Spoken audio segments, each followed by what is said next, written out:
है number of electron बेटा कैसे निकाल सकते हैं? नंबर ऑफ इलेक्ट्रॉन हम कैसे निकालते हैं? टोटल 2n स्क्वायर का यूज करके n की वैल्यू 3 रखते हैं, 3 का स्क्वायर कर देंगे 9 to 18 कितने नंबर ऑफ इलेक्ट्रॉन्स होंगे इसमें? रुको, l is equal to 1 और n is equal to 3 दे रखा है। नेट आ गया, अच्छा ओके बेटा, तो कंप्यूटर पे लगाता हूँ, तो कनेक्ट करता हूँ।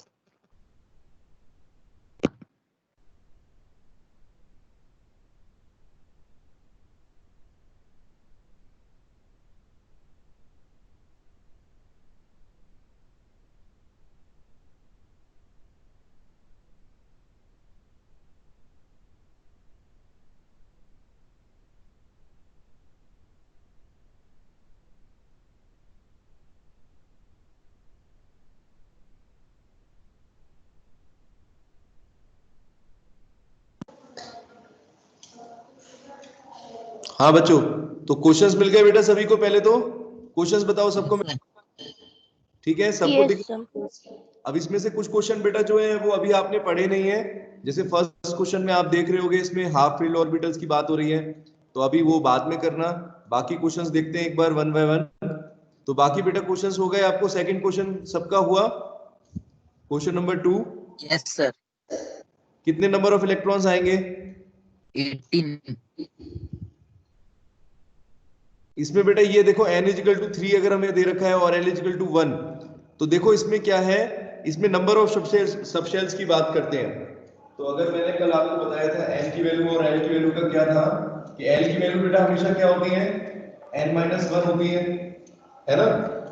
और कितने ऑर्बिटल्स हो सकते हैं? जैसे मान लो अगर यहां पर अगर सबशेल्स की बात करें, तो यहां पर बेटा अगर हम s ऑर्बिटल की बात करोगे, तो यहां पर अगर n की वैल्यू 3 है, देखो अगर n की वैल्यू 3 है तो बेटा l की वैल्यू कितनी हो जाएगी? 3 - 1 2 हो जाएगी, है ना? तो दो ऑर्बिटल हो सकते हैं बेटा, ध्यान देना, दो ऑर्बिटल हो सकते हैं बेटा। अब यहां पर एक चीज आपको देखनी पड़ेगी कि ये दो ऑर्बिटल्स का मतलब क्या है। l की वैल्यू 2 का मतलब क्या है? दो ऑर्बिटल्स हो सकते हैं, एक या दो सबसेल हो सकते हैं, एक होगा बेटा s ऑर्बिटल और एक होगा p। अब इसके अंदर नंबर ऑफ इलेक्ट्रॉन्स पूछे हैं, देखो ये अभी थोड़ा पढ़ा नहीं है अपने ने, थोड़ा आगे पढ़ेंगे कि s ऑर्बिटल के अंदर बेटा 2 इलेक्ट्रॉन आ सकते हैं मैक्सिमम, ठीक है, और p के अंदर 6 इलेक्ट्रॉन आ सकते हैं, ठीक है। तो p के बेसिकली ये है, इसके अंदर 3 इलेक्ट्रॉन यानी 6 इलेक्ट्रॉन आ सकते हैं इसके अंदर, 6 इसके अंदर और 2 इसके अंदर, तो इसका आंसर 8 आएगा बेटा, 18 नहीं आएगा। वो एक्चुअल में जो नंबर ऑफ इलेक्ट्रॉन्स है बेटा वो एक अलग चीज है, जो यहां पर हम शेल्स के अकॉर्डिंग देखेंगे। क्वेश्चन में जो पूछ रहा है बेटा वो शेल के अकॉर्डिंग पूछ रहा है, तो इसलिए इसका आंसर आएगा, इसका फर्स्ट ऑप्शन करेक्ट है, सेकंड का। और सेकंड में कितने नंबर ऑफ इलेक्ट्रॉन दे रखे हैं देखो,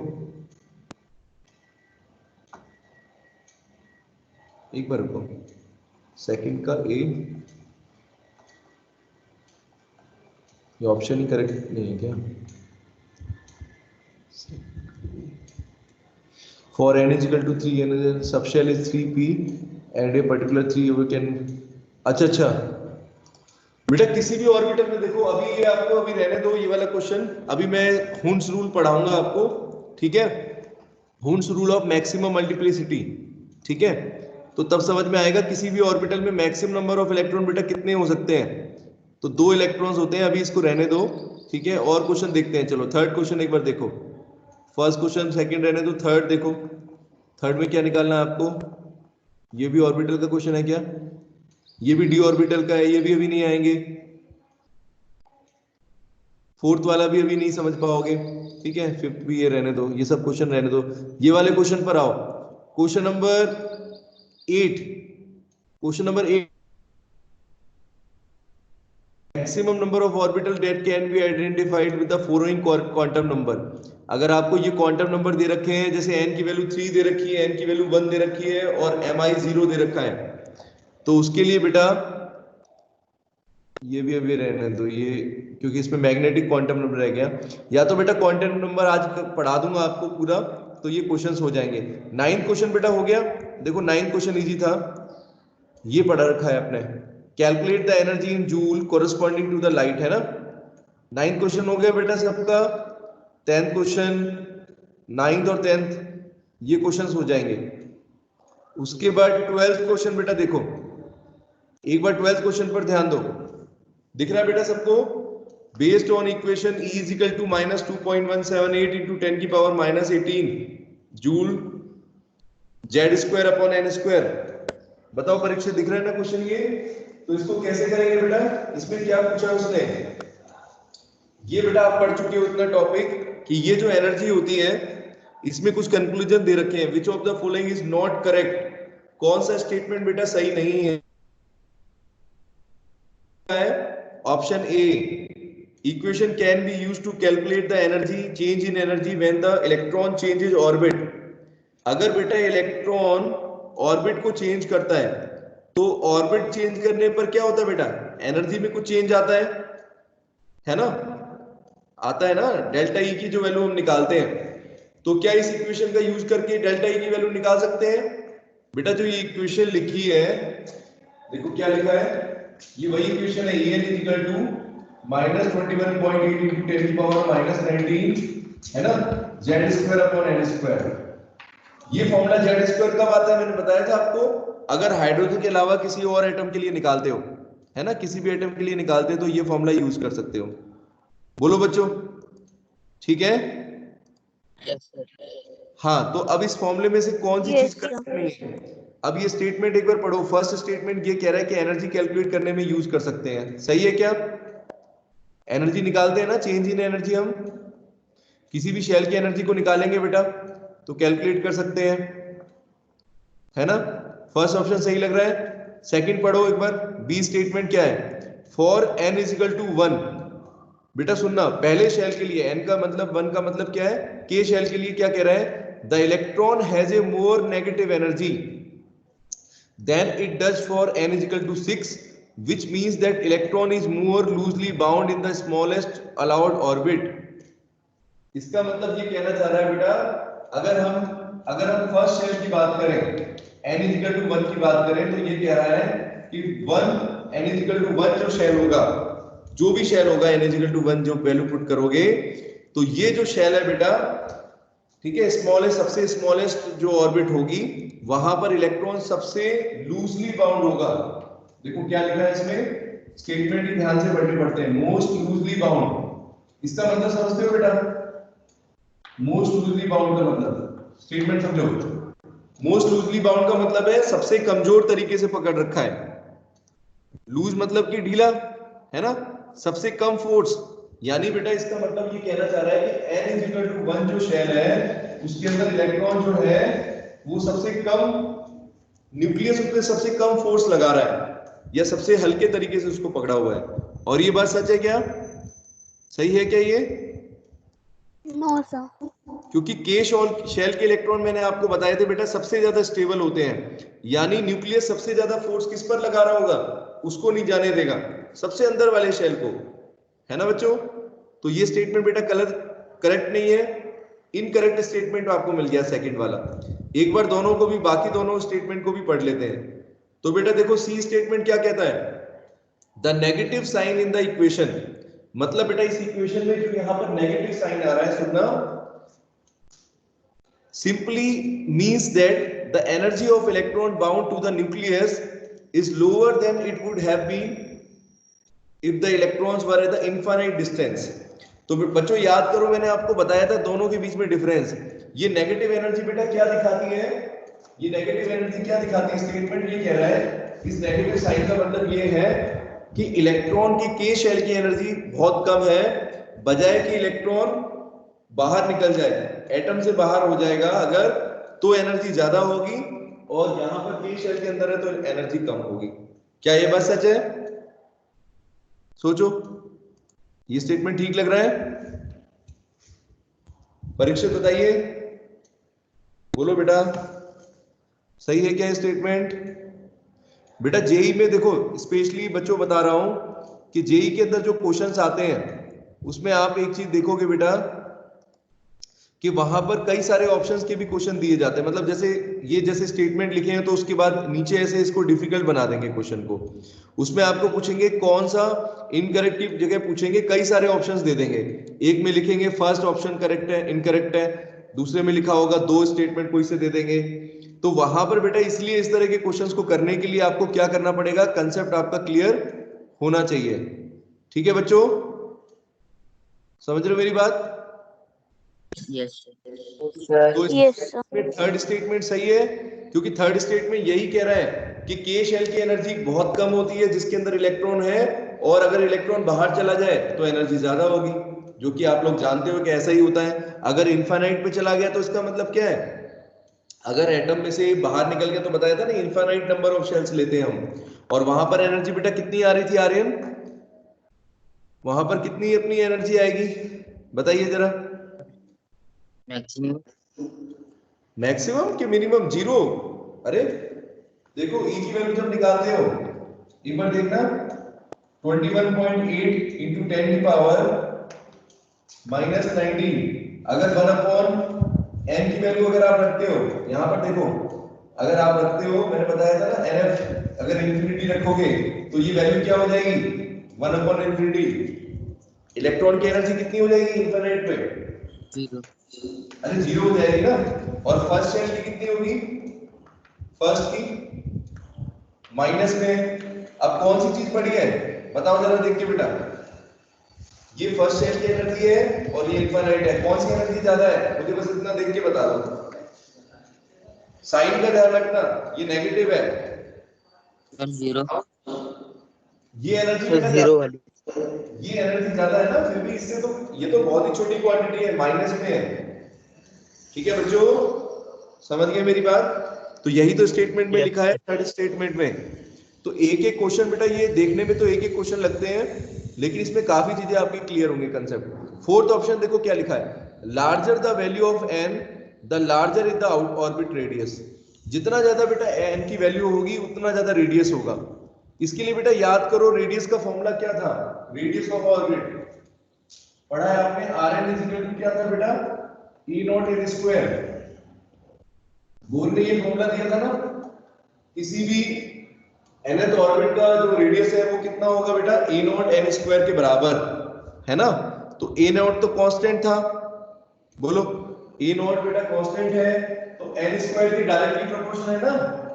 देखो ऐसे लिख सकता हूं, R N is directly proportional to N square, जैसे जैसे बेटा एन की वैल्यू बढ़ेगी तो रेडियस बढ़ेगा, दिख रहा है सबको, R N is directly proportional to N square बेटा।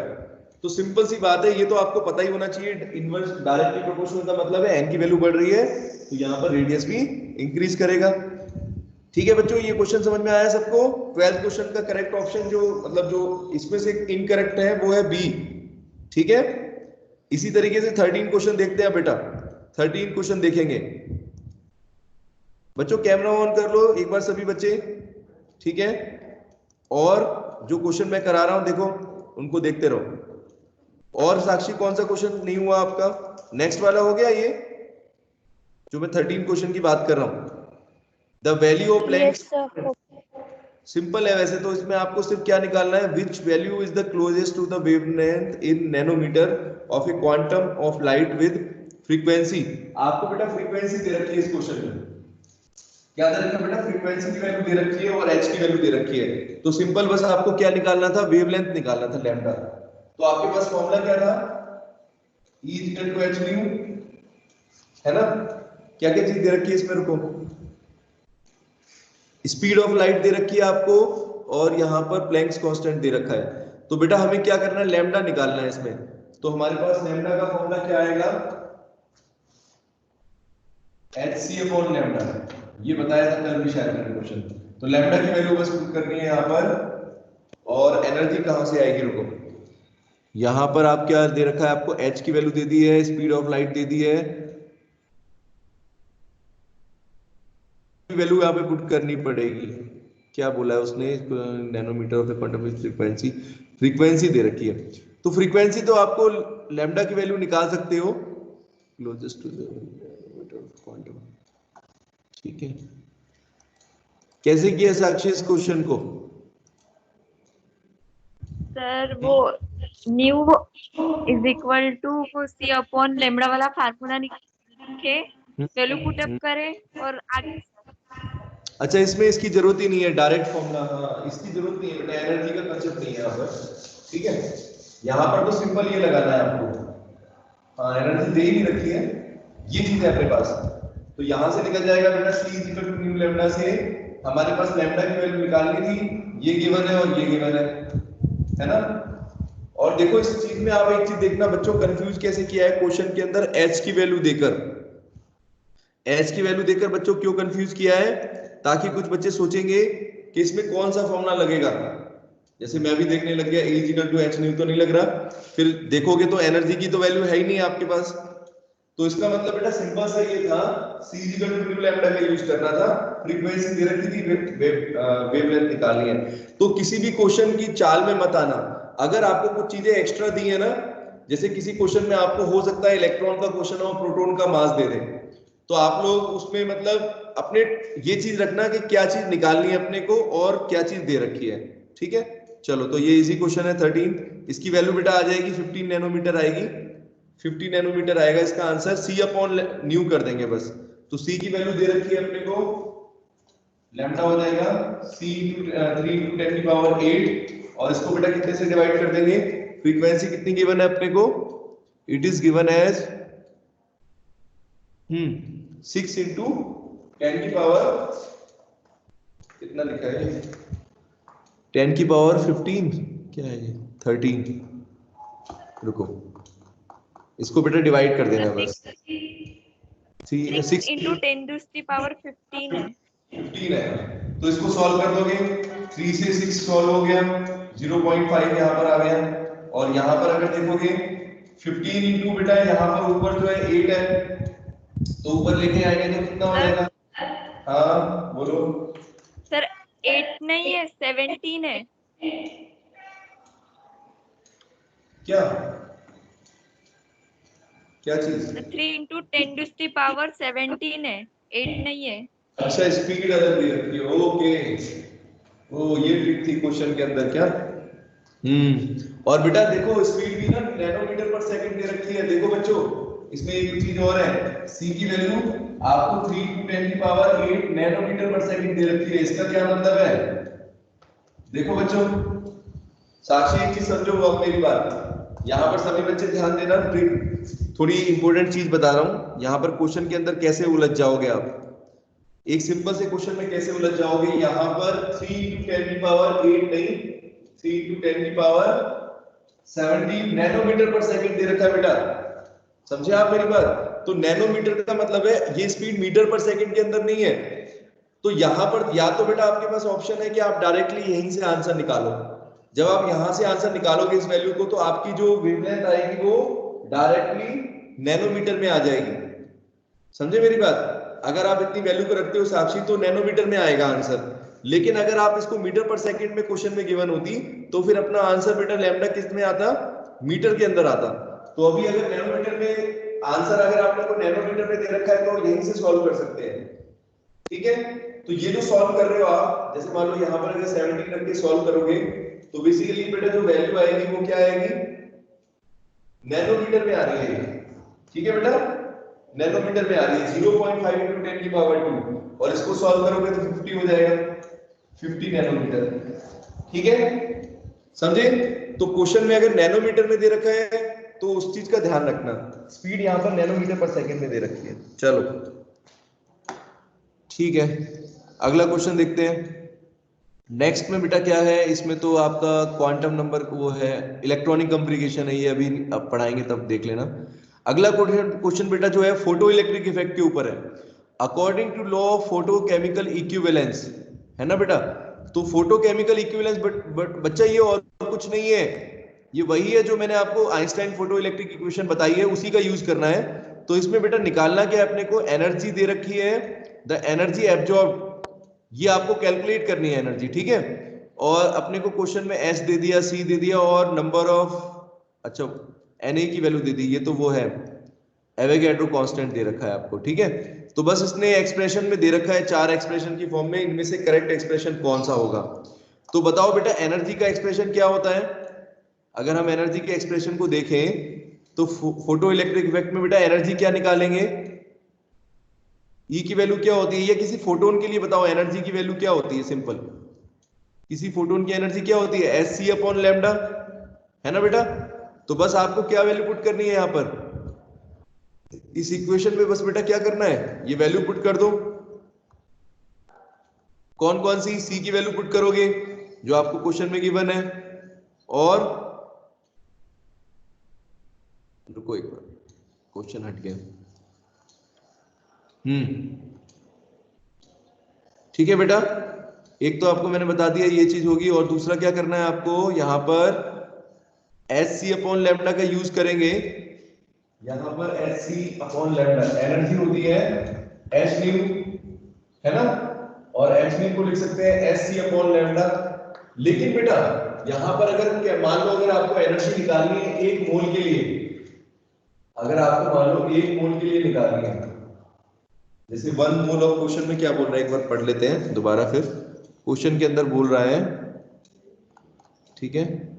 क्वेश्चन पे थोड़ा ध्यान दो बेटा, एस सी अपॉन लैम्डा तो ठीक है, लेकिन क्वेश्चन में उसने ये कहा है अकॉर्डिंग टू लॉ, देखो एनर्जी बेटा, देखो उसने क्या पूछा है, एनर्जी के ब्रैकेट में क्या लिखा है, द एनर्जी एब्जॉर्ब्ड बेटा क्या लिखा है, अर्जिज पर मोल, यानी बेटा बेसिकली एनर्जी पर मोल निकालनी है आपको, ठीक है।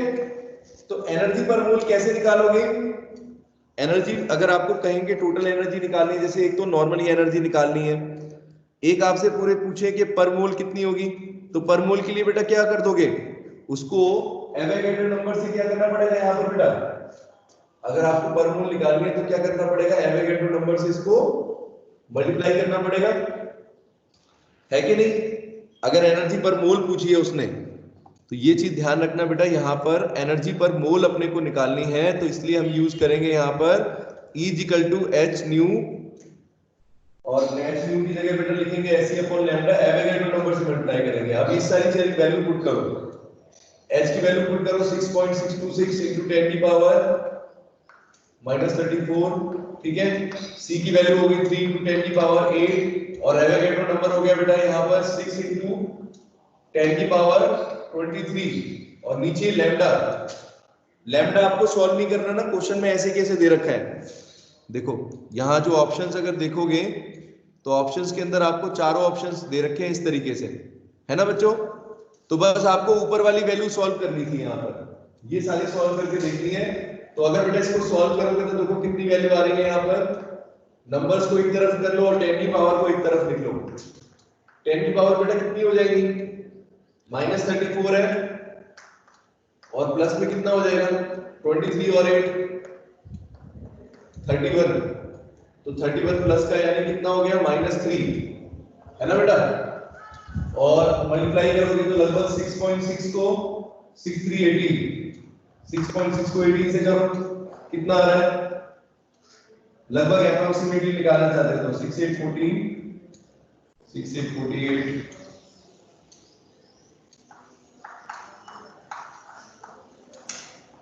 कितना आ रहा है देखना बेटा, सही निकाला क्या मैंने, पर 119.55 आ रहा है। हाँ हाँ वो लगभग, हाँ तो मैंने आइडिया से तो बता दिया ना आपको। 10 की पावर का ध्यान रखो यहाँ पर, अरे ये क्या किया इन्होंने, 1.18 एनर्जी जो हमने निकली है। अच्छा ये अर्जिज, अच्छा बेटा एक चीज और है सुनो, ये जो एनर्जी बेटा अपनी निकल के आ रही है जूल के अंदर आएगी, ठीक है बेटा, जूल के अंदर आएगी। और यहां पर आपको ये ध्यान रखना है, ओके, इसमें बेटा एक चीज हमने देखी नहीं, यहां पर बेटा प्लैंक्स कांस्टेंट की वैल्यू देखो आपको अलग दे रखी है, सॉरी अर्जिज के लिए दे रखी है, देखो बेटा वैल्यू, अर्जिज की वैल्यू अलग है, 10 की पावर देखो क्या लिखा है -27, तो यहां पर -27 वैल्यू पुट करो, ये चीज है इसके अंदर, ठीक है ना। अब आ जाएगा अपना आंसर, सी की वैल्यू भी चेंज कर रखी है 3 into 10 की पावर 10, ये बेटा ये क्वेश्चन के अंदर गिवन था आपको, ठीक है। और अब जो ये एनर्जी निकलेगी बेटा ये जूल के अंदर नहीं है, किसमें होनी चाहिए, अर्जित पर मोल। बेटा एनर्जी की ये भी एक यूनिट होती है, ऐसा ही यूनिट नहीं है, मैंने बताया था ना एनर्जी की बहुत यूनिट है, जूल है, ठीक है, जूल तो ऐसा ही यूनिट है, लेकिन बाकी सारी यूनिट्स होती हैं जैसे अर्जित है, कैलोरी है, ये सब यूनिट बेटा क्या है, स्टैंडर्ड यूनिट नहीं है, लेकिन क्वेश्चन तो पूछ सकते हैं, तो उसके अकॉर्डिंग बेटा बस वैल्यू पुट करनी है अपने को, सॉल्व करेंगे तो ये तो ठीक आ रहा है, यहाँ पर तो ठीक आ रहा है 1.18 समथिंग कुछ अपनी वैल्यू आ रही है, इसको अगर हम सॉल्व करें तो पॉइंट पे लगभग हमारा आ जाएगा, ठीक है 118.8, लगभग ये वैल्यू आ गई, लगभग 119 के आसपास, और अगर इसको सॉल्व करोगे 10 की पावर तो कितना हो गया यहाँ पर -27 और प्लस का 33 में से 27 माइनस करेंगे तो कितना आ रहा है 6, 10 की पावर 6 है ना। और क्वेश्चन में जो ऑप्शंस देखें, ऑप्शंस में अगर देखोगे तो क्या क्या दिख रहा है आपको, 1.196 into 10 की पावर 8 है, तो 1 पॉइंट के टर्म्स में करोगे तो कितना हो जाएगा 1.19, तो लगभग बेटा कितनी हो जाएगी, यहाँ पर 2 डेसिमल ले जाओगे तो 10 की पावर 8 आ गया, है ना, ये है करेक्ट आंसर आपका, 10 की पावर 8 वाला करेक्ट आंसर है, ए ऑप्शन, ठीक है बच्चों, 15 क्वेश्चन समझ में आया, आंसर निकल गया ना सबका, इस तरीके से करना है आपको बेटा, ठीक है। इसके बाद बेटा देखो यहाँ पर क्वांटम नंबर के क्वेश्चन दे रखे हैं, ये रहने दो 16 17, ये बाद में कर लेना आप लोग, ऑर्बिटल एंगुलर मोमेंटम निकालना है, तो कल इसका बेटा एक फॉर्मूला आपको बताया था, ऑर्बिटल एंगुलर मोमेंटम का फॉर्मूला लास्ट में, परीक्षित याद है क्या, किसको याद है बताओ जरा क्या फॉर्मूला लिखवाया था मैंने, अगर हमें ऑर्बिटल एंगुलर मोमेंटम को निकालना है तो क्या करेंगे, हमारे पास क्या फॉर्मूला था, √L हाँ एक बच्चा बोल दो सारे into h/2 + 1 h/2 h/2 ये था बेटा अंडर रूट के अंदर, ठीक है, तो इसको बोलते हैं एंगुलर मोमेंटम निकालने के लिए हम यूज करते हैं बेटा, इसके अंदर बेटा एक चीज आप ध्यान रखो, ये अंडर रूट के अंदर नहीं है h/2π, ये कल मैं आपको बता रहा था ना, जल्दी में ध्यान नहीं रहा, ये बेटा यहाँ पर इसके अंडर रूट में नहीं है, ठीक है, ये चीज बाहर है, सिर्फ इतना है इसके अंदर, ठीक है, ये चीज है L/L into L+1, ठीक है, इंटू h/2π, ये है बेटा। अब अगर मान लो आपको p इलेक्ट्रॉन्स के लिए, क्वेश्चन में क्या बोल रहा है बेटा देखना, p ऑर्बिटल के इलेक्ट्रॉन्स की बात हो रही है, तो क्वेश्चन में बोल रहा है कि p ऑर्बिटल के लिए बेटा इलेक्ट्रॉन्स को आपको निकालना है, उनको एक बार क्वेश्चन का है मेरा,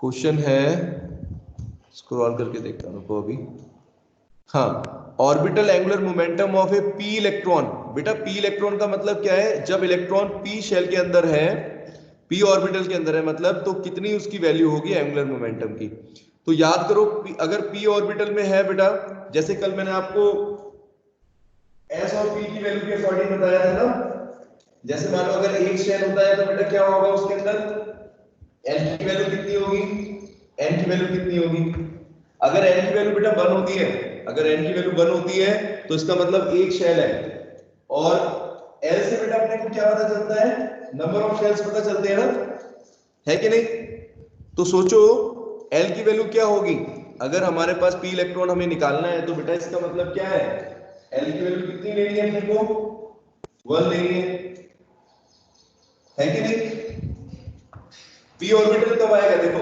p ऑर्बिटल कब आएगा, कल एक डायग्राम बनवाया था, देखो लास्ट में मैंने कहा था कि अगर मान लो अगर फर्स्ट ऑर्बिटल है, फर्स्ट आपको अगर n की वैल्यू 1 है, तो n की वैल्यू 1 के लिए बेटा n की वैल्यू क्या हो जाएगी, n-1 0 हो जाएगी, तो यहां पर कितने सबशेल्स बताए थे आपको, कितने होंगे बेटा बताना, कैसे ड्रॉ करोगे, सिर्फ एक ऑर्बिटल होगा, ठीक है बच्चों, सिर्फ s ऑर्बिटल होता है, फर्स्ट के अंदर अगर बात करेंगे n=1 के लिए बेटा, तो कितने ऑर्बिटल होंगे, सिर्फ एक ऑर्बिटल होगा, इस तरीके से सबशेल एक भी नहीं होगा, कोई पार्ट नहीं होगा बेटा इसका, ठीक है, सिर्फ एक शेल के अंदर जो है उसकी कोई पार्टीशन नहीं है, सिर्फ इतना है, लेकिन मैंने कहा था अगर n की वैल्यू 2 पुट करें, अगर यहां पर n की वैल्यू 2 पुट करते तो बेटा n की वैल्यू कितनी हो जाएगी,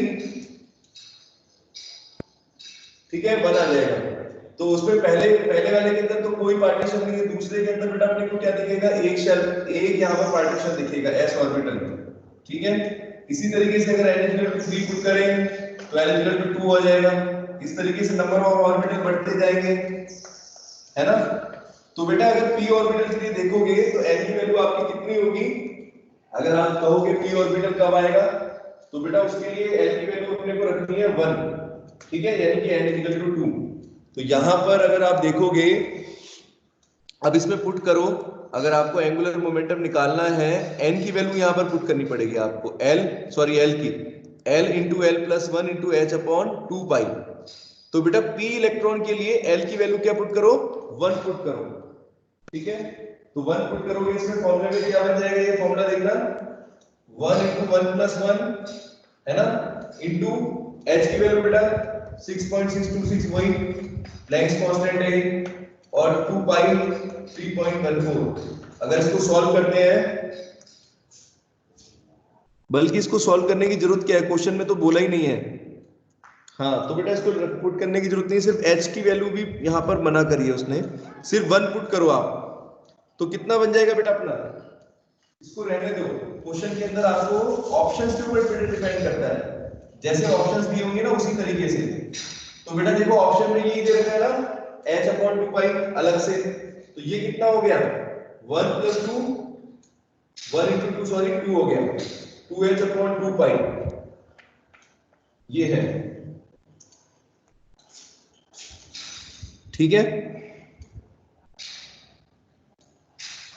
अरे अंडर रूट है, under root 2 sorry, under root 2 upon 2h upon pi, दिख रहा है बेटा सबको, ये आएगा आपका। लेकिन ऑप्शंस में क्या बोला उसने, अंडर रूट 2 नीचे दे रखा है बेटा, है ना, अंडर रूट 2 नीचे दे रखा है, तो क्या करोगे, सर अंडर रूट 2 को रेशनलाइज करेंगे। हाँ वैसे तो साक्षी, वैसे तो बेटा रेशनलाइजेशन तो नीचे वाले को करते हैं, लेकिन यहाँ पर अपने को दोबारा वही चीज करनी पड़ेगी, अंडर रूट 2 से मल्टीप्लाई करना पड़ेगा, है ना।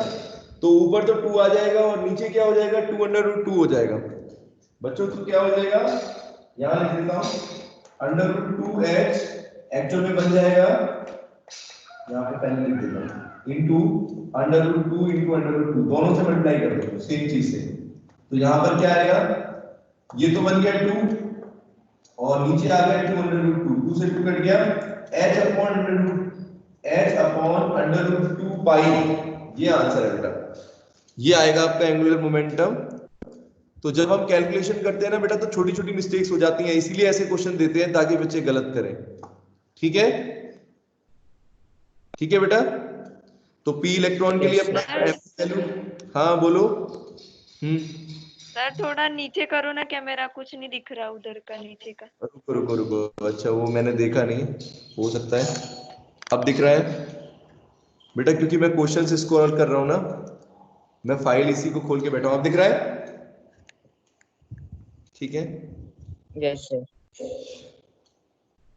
अब देखो बेटा बस कुछ नहीं है, हमने इसको सिंपलीफाई सॉल्व किया है, अब देख लो, ठीक है।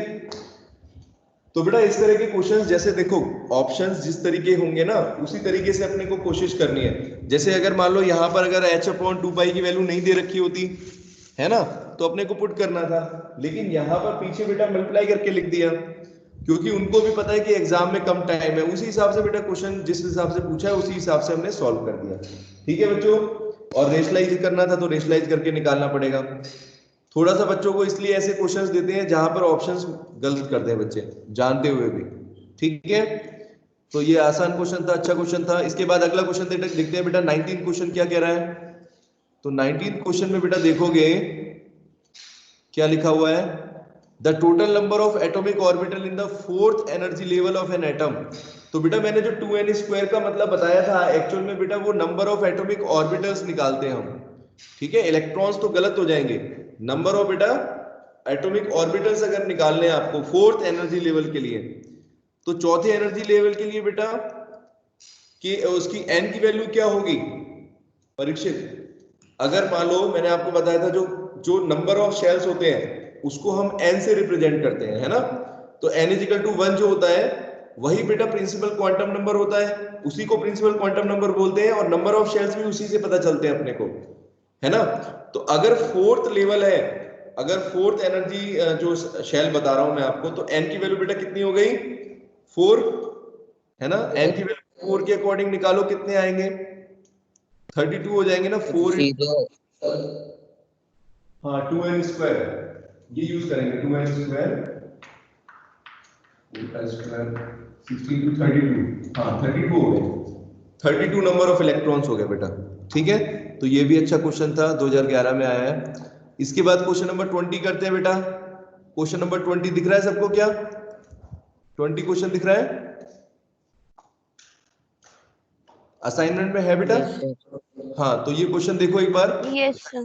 The energy E1 and E2 of two radiation, दो तरह के रेडिएशन है बेटा, तो उनकी एनर्जी आपको इलेक्ट्रॉन वोल्ट में दे रखी है बेटा, देख रहे हो 25 इलेक्ट्रॉन वोल्ट और 25 इलेक्ट्रॉन वोल्ट और 50 इलेक्ट्रॉन वोल्ट दे रखी है, और आपसे पूछ रहा है कि इनकी लैम्डा और लैम्डा 1 की वैल्यू के बीच में क्या रिलेशन होगा। तो देखो बेटा एनर्जी को अगर लैम्डा के टर्म्स में लिखेंगे तो कैसे निकालेंगे, बताओ बच्चों। ये आपने पढ़ा है, देखना थोड़ा सा ध्यान देने पर, बोर्ड अप कर देता हूं मैं। एनर्जी को बेटा लैम्डा के टर्म्स में कैसे लिख सकते हैं, इस तरह के क्वेश्चन को करने के लिए अपने पास क्या टेक्निक होगी। थोड़ा सा बेटा क्वेश्चंस के अंदर थोड़ा सा अपने को सोचना पड़ता है कि जल्दी से जल्दी क्वेश्चन कैसे करें। तो देखो आपने ये पढ़ा है E = hc/λ, क्यों बच्चों, ठीक है। और इसको मैं कैसे लिख सकता हूं बेटा, देखना एक बार, क्या ऐसे लिख सकता हूं, एनर्जी बेटा किसके इनवर्सली प्रोपोर्शनल है, लैम्डा के, क्योंकि ये दोनों तो कांस्टेंट होते हैं ना, H की वैल्यू भी बेटा कांस्टेंट है और C भी कांस्टेंट है ना। इनवर्सली प्रोपोर्शनल होगा या नहीं होगा बताओ, सिंपल। yes sir अब इसका क्या यूज है, अब मैं आपको समझाता हूं इसका क्या यूज है। जैसे मान लो अगर पहले की बात करेंगे, E1 की बात करेंगे और E2 की रेशियो निकालनी है अगर एनर्जी को अपने को, तो हम बेटा इनवर्सली का मतलब क्या है देखना, जब मैं इक्वल टू की टर्म्स में लिखूंगा राहुल तो कैसे लिख सकता हूं, एनर्जी की वैल्यू लैम्डा के अपोजिट है, मतलब इनवर्सली है, तो कैसे लिखूंगा, E1 अपॉन E2 की रेशियो बेटा क्या हो जाएगी, लैम्डा 2 अपॉन लैम्डा 1 होगी।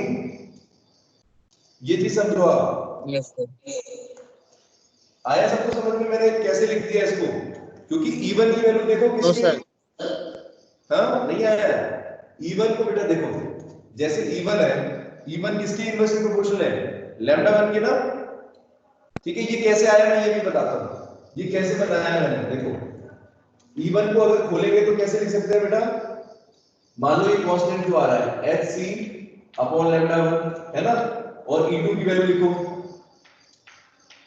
बोलो ये है। अब डिवाइड करना जरा दोनों को, मयूरी दोनों को डिवाइड करके देखो बेटा यही चीज आ जाएगी, E1 अपॉन Yes, sir. ये तो आपस में कट जाएंगे, राहुल देख लो ये कट गए आपस में बेटा, तो लैम्डा 2 नीचे, नीचे तो लैम्डा 1 था ही, इसका नीचे का मतलब क्या है, ऊपर आ जाएगा, लैम्डा 2 बेटा क्या होगा, ऊपर आ जाएगा ना, ये एक्सप्रेशन बन गया।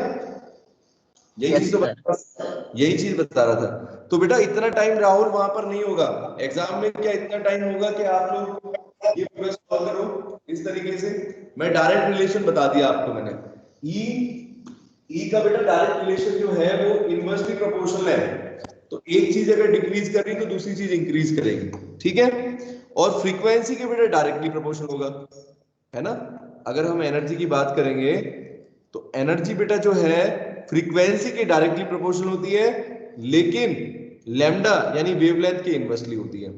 अब बेटा क्वेश्चन में बस आपको क्या बोला था उसने, उसने आपसे ये दिखाया है कि एक एनर्जी आपको 25 दे रखी है, एक 50 दे रखी है। तो एक बार बेटा पुट करते हैं 25 और 50 को, तो दिख रहा है बच्चों आपको किसकी लैम्डा की वैल्यू ज्यादा आएगी, पहला वाला कौन सा लिया उसने, रुको E1 जो है 25 वाला लिया, ठीक है, हाँ सही है। तो ये वैल्यू बेटा कितनी आ रही है देखना जरा, लैम्डा 2 कितना आ रहा है, 2 लैम्डा 1 के बराबर है ना। तो रिलेशन दिख ही गया होगा सबको, कौन सा ऑप्शन करेक्ट है, बी ऑप्शन। अगर लैम्डा 2, रुको लैम्डा 2 = डी ऑप्शन बेटा, देखो लैम्डा 1 की वैल्यू जो है वो लैम्डा 2 की हाफ है ना। ये वाला कौन सा ऑप्शन है, ऑप्शन डी दिख रहा है? डी। हाँ, तो Yes, D sir. Option correct हो जाएगा। तो बेटा ऑब्जेक्टिव क्वेश्चंस को टेक्निक में वही आपको बता रहा हूँ यहाँ पर कि ऑब्जेक्टिव क्वेश्चंस के लिए बेटा अपनी टेक्निक जो होगी वो थोड़ी सी अलग है। थोड़ा सा आपको ऑप्शंस को ध्यान से मतलब करके जल्दबाजी नहीं करनी है। जल्दबाजी का मतलब ये भी नहीं है कि बैठे रहना है कि क्वेश्चन के लिए, करना जल्दी है लेकिन गलती नहीं करनी है, ठीक है? तो वहां पर गलती नहीं होगी अगर आप ये चीज ध्यान से देखोगे, अपना एक्सप्रेशन बनाओ और उसके हिसाब से देखो कि क्या वैल्यू आएगी। ठीक है परीक्षित, चलो ये क्वेश्चन 20 तक हो गए। और बेटा क्या क्वेश्चंस दिख रहे हैं आपको? 21 क्वेश्चन तो ये बेटा फिलिंग ऑफ ऑर्बिटल्स है, ये मैं आगे बताऊंगा तब हो पाएगा आपका। 22 बोर्स एटॉमिक थ्योरी, 22 क्वेश्चन दिख रहा है क्या? बताना जरा, होगा आई Yes, थिंक। sir.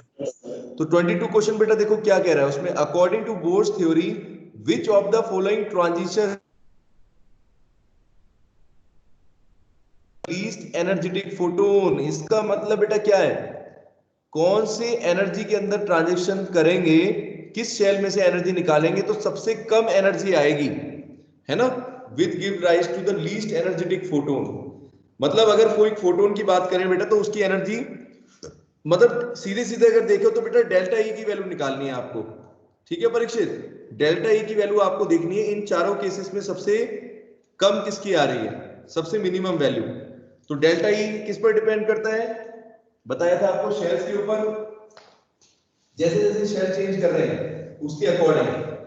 तो अगर आप देखोगे बेटा शेल्स की बात करें तो यहां पर अगर पहला ऑप्शन तो दे रखा है वो क्या दे रखा है बेटा, 6 शेल से पहले के अंदर गया। अगर इलेक्ट्रॉन बेटा इनिशियली 6 में है, 6 शेल में है और फाइनली 1 में जाता है तो कितनी एनर्जी होगी, देखो ये आपको देखना है। फिर दूसरे में बोलता है, एक बार ऑप्शन लिख देता हूं मैं सारे। सेकंड बेटा बोल रहा है n is equal to 5 से n is equal to 4, ni is equal to 5 और n final is equal to 6 कि 4 है, 4 है, सॉरी 4 है, ठीक है। थर्ड बेटा बोल रहा है वो चारों के लिए अपने को देख के सोच के बताना है कि कैसे निकालेंगे। n is equal to 6 से n is equal to 5, 6 से n is equal to 5, ठीक है। और फोर्थ लिखा है बेटा n is equal to 5 से n is equal to 3, 5 से n is equal to 3, ठीक है बेटा, मैंने ये लिख दिया।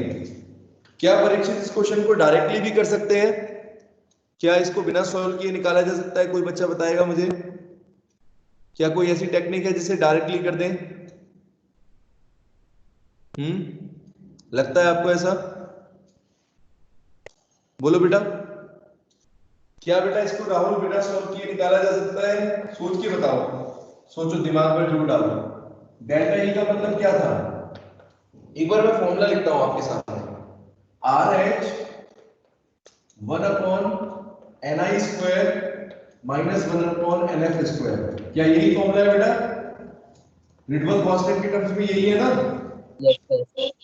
अब ये देखो, क्या आप बिना कैलकुलेट करके निकाल सकते हो? अगर कैलकुलेट करोगे तो 10 मिनट लगेंगे बेटा कम से कम, है ना परीक्षित? अगर चारों शेलों के लिए निकालोगे तो बहुत टाइम लग सकता है, 5 मिनट भी लग जाएंगे कम से कम चारों शेल के लिए। तो क्या कोई शॉर्टकट ट्रिक है इसकी? क्या सर हो अगर सकता? हाँ बोलो। हाँ। एनर्जी अगर पॉजिटिव आई तो लीस्ट होगी एनर्जी की वैल्यू। मेरी बात सुनो, वो आपकी बात ठीक है, तो पॉजिटिव नहीं, पॉजिटिव तो सब में आ रही है। देखो मैं दिखाता हूं तुम्हें, एक बार देखना।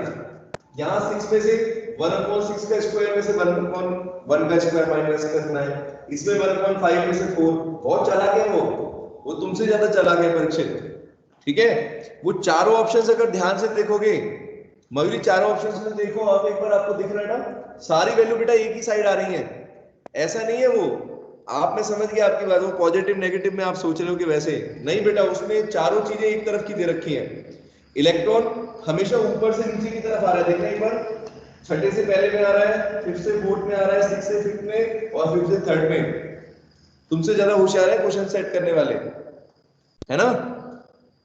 पूजा कैसे करेंगे इस क्वेश्चन को, बताओ क्या टेक्निक है बेटा? यही चीजें तो सीखनी है आपको।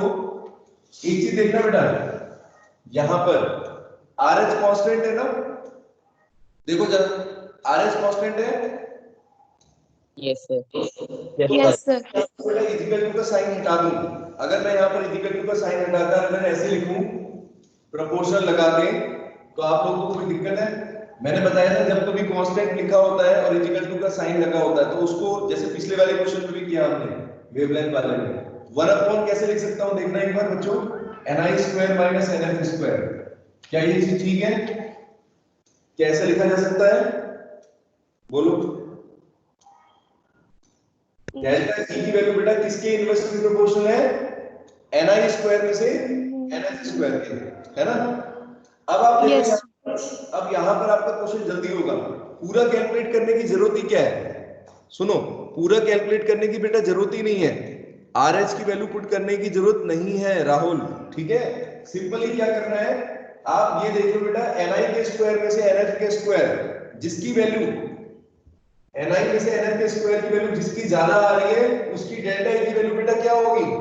अगर ये वैल्यू ज्यादा आएगी परीक्षित तो ये वैल्यू क्या होगी? अगर ये ज्यादा आएगी मिनिमम, यही निकालना है आपको। तो जरा देख के बताओ चारों में से ni में से यहां से वैल्यू माइनस करो, 6 के स्क्वायर में से 1 का स्क्वायर कितना बचा? 35 है ना? 25 के स्क्वायर में से 16 का स्क्वायर कितना आया? 9। 6 के स्क्वायर में से 5 का स्क्वायर कितना बचा?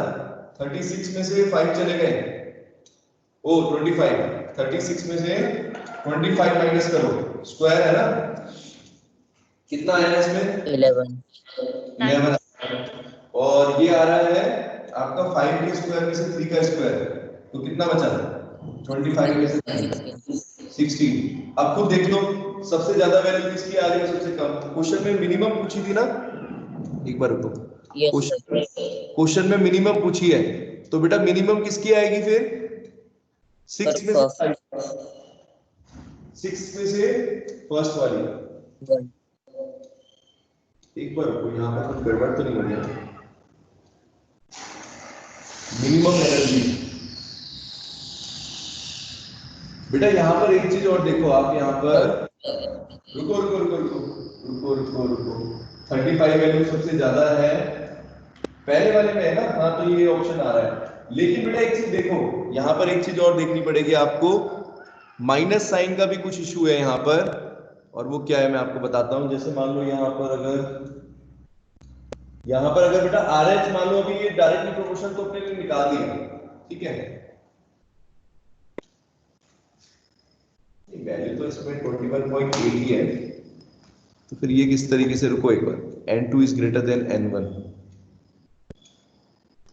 बेटा इसका आंसर तो 6 में से 5 will give least energetic photon, 6 से 5 वाला ऑप्शन, इसकी तो मिनिमम वैल्यू भी नहीं है। 11, एक बार रुको, इसकी करेक्ट ऑप्शन देख लेता हूं मैं, 22 का C ऑप्शन दे रखा है, इस तरीके से तो अपना यही आना चाहिए, 22 का C, 6 में से 5।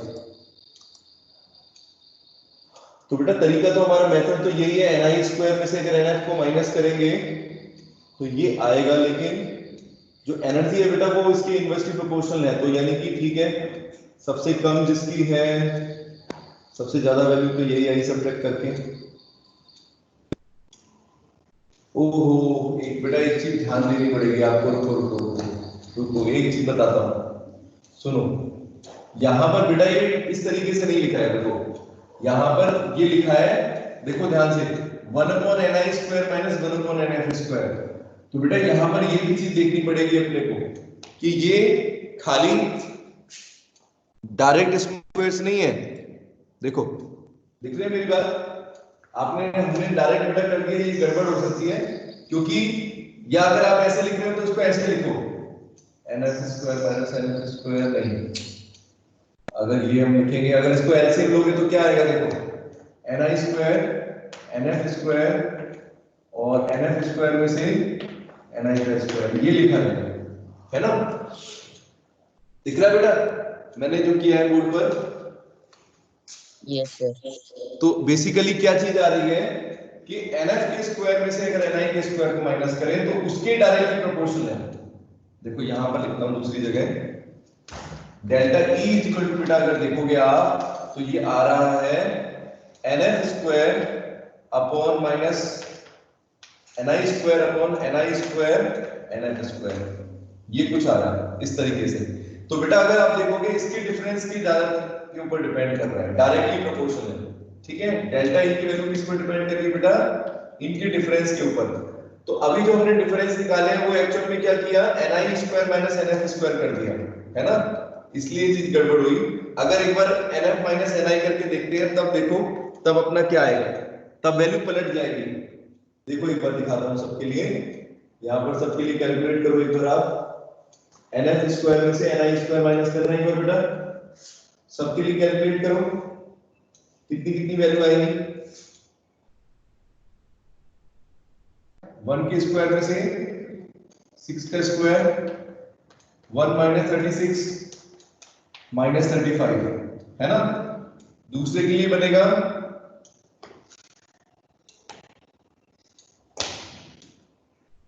ये एक काम अपने डायरेक्ट भी कर सकते थे, डायरेक्टली सॉल्व करके कर लेते, इससे तो हम डायरेक्टली ऐसे लिखते हैं, इतना फालतू में मेहनत कर रहे हैं, है ना परीक्षित। डायरेक्टली ऐसे लिख सकते थे बेटा 1 अपॉन ni स्क्वायर, 1 अपॉन 6 के स्क्वायर में से 1 अपॉन 1 का स्क्वायर, ये तो ये देखोगे तो कितना हो जाएगा, एक 1 माइनस 36 माइनस 1 अपॉन 1, ये कितना हो जाएगा 36, और ये बचेगा -1 यानी कि -35,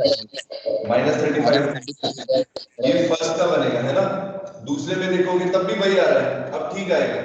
इस तरीके से भी दोनों से करके देखते हैं, इस तरीके से भी करके देखो, अपना सही ऑप्शन बन जाएगा। फिर इसमें से अगर करो बेटा ni में से ये सब्ट्रैक्ट करो nf में से ये, तो कितना हो गया, 4 के स्क्वायर में से 5 का स्क्वायर माइनस करो तो आपका बनेगा 16 माइनस 25, माइनस हो जाएगा यहाँ पर, है ना, -9।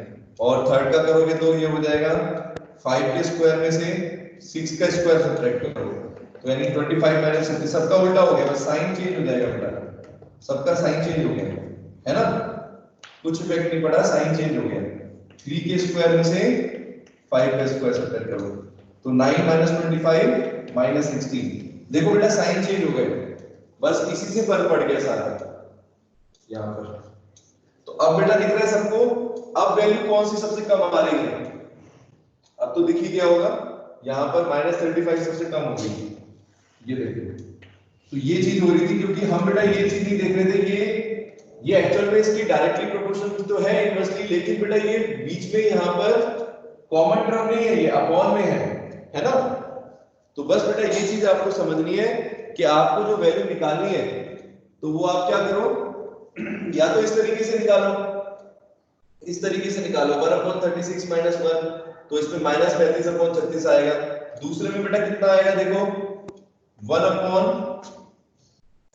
अपॉन किसका स्क्वायर, 5 में से स्क्वायर माइनस कर दो, ni स्क्वायर कितना है अपना, ये 5 के स्क्वायर में से 4 का स्क्वायर सब्ट्रैक्ट कर दो, ठीक है। तो ये कितनी वैल्यू आएगी, इतना तो बेटा सॉल्व करना पड़ेगा, 1 माइनस 25 अपॉन 1/16, ठीक है। इस तरीके से करोगे तो ये वैल्यू आएगी आपकी -1 अपॉन, इनका एलसीएम लेना पड़ेगा, बहुत लंबा हो जाएगा, इसीलिए आपको बता रहा हूं शॉर्टकट बेटा क्या है, ये चीज है। लेकिन उसमें ये चीज ध्यान रखना, यहां पर जो लिखी है मैंने, that is delta E is inversely proportional to, या ऐसे लिखो delta E is directly proportional to nf square minus ni square. Simple ये बात याद रखनी पड़ेगी, मेरे ख्याल से यही आप लोगों को आसान है, क्योंकि बाकी नहीं तो बेटा फिर कैलकुलेशन बहुत टाइम लग जाएगा। 25 के स्क्वायर में से 16 का माइनस करोगे, फिर एलसीएम लोगे, फिर कैलकुलेट करोगे, ठीक है परीक्षित। तो बेटर क्या है बेटा, बेटर तरीका क्या है कि आप ये सिंपल ये वाला ट्रिक यूज करो, ये वाला delta E is directly proportional to nf square minus ni square. इसमें बेटा आपको कोई कैलकुलेशन नहीं करना, सिर्फ सिंपल देखो ये करना है बस, दिख रहा है सबको, ठीक है। मुझे समझ में आया क्या, मुझे समझ में आ गया बेटा। अगर इस तरह का कोई भी ट्रांजिशन वाला क्वेश्चन दे रखा है तो जब ऑप्शंस वाले क्वेश्चन में एमसीक्यू में करोगे तो बेटा उसमें ध्यान रखना, ये आपको शॉर्टकट ट्रिक से जल्दी आंसर निकलेगा, ठीक है। अदरवाइज आपके पास ये फॉर्मूला तो बेटा हमेशा ही है, ठीक है, मयूरी समझ में आ रहा है? ये फॉर्मूला तो हमेशा ये सदाबहार है, इसमें तो आप कर ही सकते हो, लेकिन मैं आपको बता रहा था कि कम से कम टाइम में कैसे करें। तो उसकी टेक्निक यही है कि directly proportional to nf square minus ni square हो जाएगा वहां पे बेटा। ठीक है, तो वहां पर फाइनल वाला आगे Yes, लिखना है, हाँ वहां पर फाइनल वाला पहले लिखना है और ni बाद में, ये मिस्टेक मत करना बस। ठीक है, चलो तो नेक्स्ट क्वेश्चन देखें। और भी क्वेश्चन दिख रहे हैं बेटा इसमें। 23 दिख रहा है सबको? 0.66 kg बॉल, ये वाला क्वेश्चन लिखा हुआ बेटा, परिचित है क्या क्वेश्चन ये? Yes sir. हाँ तो इस क्वेश्चन को करते हैं, है। पूरा नहीं है? कोई नहीं सर बता, है। है ना? ठीक है, तो इसमें आपको बेटा कौन सा फॉर्मूला लगाना है बताओ जरा। ये डी ब्रोगली का लग रहा है क्या? यस वही सर। डी ब्रोगली वेवलेंथ निकालनी है आपको। तो जैसे मैंने आपको बताया था डी ब्रोगली रिलेशनशिप क्या था हमारा, क्या फॉर्मूला था डी ब्रोगली का? मेरे को डेल de Broglie lambda is equal रुको वेवलेंथ और लैम्डा रुको, एस सी अपॉन, हाँ 1 अपॉन मोमेंटम यहाँ पर, और यहाँ पर वेवलेंथ ये था, है ना, और यहाँ पर h है। ठीक है, तो h equal to lambda, lambda की वैल्यू बेटा निकालनी है, h अपॉन m भी रखेंगे। क्वेश्चन में आपको मास दे रखा होगा और वेलोसिटी दे रखी है, हाँ दोनों चीज दे रखी है स्टैंडर्ड में, बस तो बेटा कैलकुलेट करना है। अब इसमें एक चीज ध्यान रखना बच्चों कि यहाँ पर h की वैल्यू को पुट करें ये या नहीं, करना ही पड़ेगा, कैलकुलेट करना पड़ेगा। 74 m बेटा कितना दे रखा है आपको, मास 0.66 और स्पीड 100 है, 0.66 into 100। ठीक है, तो बेटा ज्यादातर बेटा वो भी आपको ऑप्शंस में ऐसे क्वेश्चंस देते हैं तो बच्चों को जल्दी सॉल्व हो जाए। ठीक है, तो इस क्वेश्चन के अंदर आपको दिख रहा है राउंड 100 क्यों दिया है और 0.66 क्यों दिया है, तो लगभग अगर इसको सॉल्व करोगे 10 की पावर, अगर ये 100 को यहां से हटाओगे तो कितना बचेगा, उधर ले जाके कितना बचा, -32 हो गया, 100 तो यहां से हट गया। 0.66 को अगर इससे सॉल्व करोगे तो लगभग कितना आएगा, 6.66 को अगर देख रहे होगे बेटा ध्यान से तो ये 6.6 लिखा है और ये 0.6 लिखा है ना? परीक्षित चीज दिख गई आपको? 6.6 और बेटा 0.66, यानी सिर्फ 10 का गैप है यहां पर, है कि नहीं? बोलो, अगर आप इसको सॉल्व करोगे दोनों को तो आपको 6626 दिख रहा है और 0.66, तो अगर यहाँ पर आप देखो बेटा तो 10 का फैक्टर इफेक्ट पड़ेगा, तो बेसिकली इसकी वैल्यू कितनी हो जाएगी? ऑप्शंस में क्या दे रखा है अपने को, 1.0 into 10 की पावर -35 -32। ठीक है, तो कौन सा करेक्ट ऑप्शन होगा इसमें से? 10 बेटा नीचे आएगा कि ऊपर, एक बार ये देख लो बस। क्वेश्चन नंबर इसमें बेटा इसका करेक्ट ऑप्शन तो दे रखा है, आंसर वो है अपना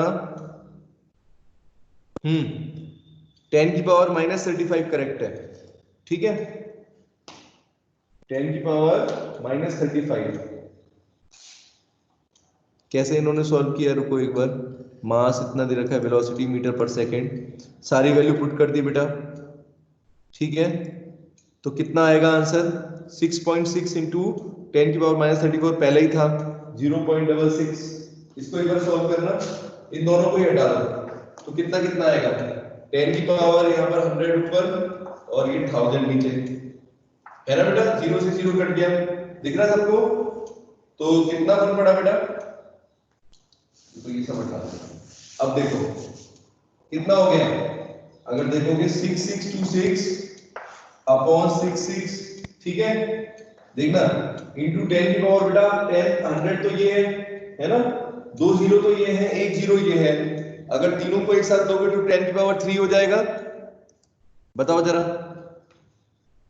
10 की पावर 3 हो गया ना नीचे, 10 की पावर 3, अभी ऐसे रहने दो, एक बार इसको भी सॉल्व कर लो, इसको इससे डिवाइड करके देखोगे तो क्या आ रहा है लगभग, देखना बेटा 166 को अगर 626 से करेंगे तो लगभग 1 तो चला ही गया, 1.0 समथिंग कुछ आएगा, 1 क्या 10 पॉइंट समथिंग कुछ है ना, 10.0 लगभग, ठीक है, इंटू 10 की पावर -31, और इसको अगर करेंगे, अगर इसको बेटा 1 को भी हटा दें तो 10 की पावर कितनी हो जाएगी, -30। लेकिन ऑप्शंस में कौन सा ऑप्शन दे रखा है इसमें, रुको, -34 6.6 पुट करेंगे, लगता है इसके ऑप्शंस ही गलत है ना बेटा। देखना इसका आंसर कितना आ रहा है, जो मैं निकाला है यही तरीका ठीक है, आंसर ठीक ही आएगा, -30 आ रहा है 10 की पावर, या 1 इंटू 10 की पावर -30। एक बार ऑप्शन देखते हैं, ऑप्शन इसका है, वहाँ पे 1.0 एक बार रुको एक बार, हाँ बोलो बेटा क्या कह रहे हो। सर, वहाँ पे 1.0 दिया है 10 की जगह पे। 1.0, हाँ आंसर में दे रखा है ये आंसर 1.0 इंटू 10 की पावर -35 दे रखा है, ये ना, ये है लैम्डा की वैल्यू ये दे रखी है बेटा, मीटर में। तो अपना आंसर भी ऐसे ही आना चाहिए था। एक बार आप लोग और निकाल के देखना इसकी वैल्यू का क्या इशू आ रहा है, इतना आंसर आएगा क्या, इसको सॉल्व करना पड़ेगा 6.626। बेटा वैसे तो इसको सॉल्व हमने ठीक ही किया है, 1000 है ये 100 पहले से ले लिया स्पीड को मीटर पर सेकंड में, है ना, फिर ये हो गए, ये 0 इससे कट गए, वैसे भी देखो तो ये से कट रहा है, 10 का ही फैक्टर आ रहा है, 10 का ही फैक्टर आएगा। ये बेटा आंसर अपना ठीक चल रहा है अगर देखो तो 10 की पावर यहां पर 30 और 3, अरे आ तो गया शायद, रुको, 30 और 10 की पावर 3 नीचे, ठीक तो है, -3 बेटा ऊपर जाएगा, -33 आ रहा है, और वहां पर -35 दे रखा है।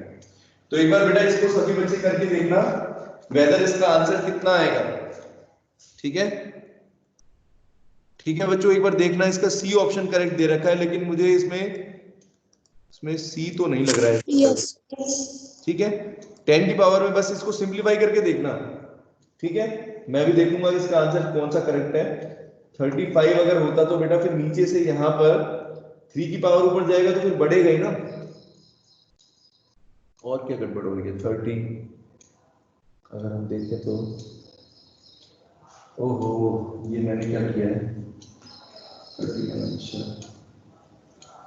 अच्छा रुको, हो गया, यही तो गड़बड़ कर रहे थे अपने, प्लस की पावर है बेटा यहाँ पर, तो ऊपर जाएगा तो ये 7 हो जाएगा, और 7 में से फिर यहाँ पर अगर इसको सॉल्व करें, ठीक है, तो आप लोग बस कैलकुलेशन की मिस्टेक है बेटा, कुछ नहीं है इसमें राहुल, ठीक है, एक बार अपने आप करके देखना, डिवाइड करके हो जाएगा, ठीक है चलो।